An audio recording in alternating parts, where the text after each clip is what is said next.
10 people today. Bakit ba? May war ba na walang mamatay? Bakit na? At hindi ka mag-wish ng war, walang war. Walang mamatay. Lalaki at lalaki ang negosyo ng droga. Dadami ang apektado sa drug problem. So, yun ang mangyari. Hindi ka mag-war. Sir, sa anong aspect makakatulong si VP Lenny? Sa anong aspeto? As I have said, hindi ko alam anong capabilities niya. Hindi ko siya kilala masyado. So, hintayin na lang natin. Let us wait and see kung anong maidudulot niya, anong maibigay niya. So, as a former people niya, Ano? As former PNP chief, hindi effective yung debating here yung mga drug lords. Imagine lang ninyo. Ganito na lang yan.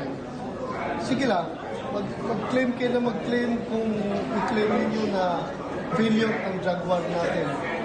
Imagine ninyo kung hindi kayo nag-launch ng war on drugs. Ano nang pagbumukha ng Pilipinas ngayon? Ha? Baka Mexico na tayo ngayon. Mga drug lord na nagsisiga-sigaan. Ang mga tao natin ngayon dyan, parang mga sumbi naglalakad. Kung hindi tayo nag-wish ng war on drugs, kawawa ang Pilipinas. You claim it na failure, pero sa akin, napakalaking victory yan.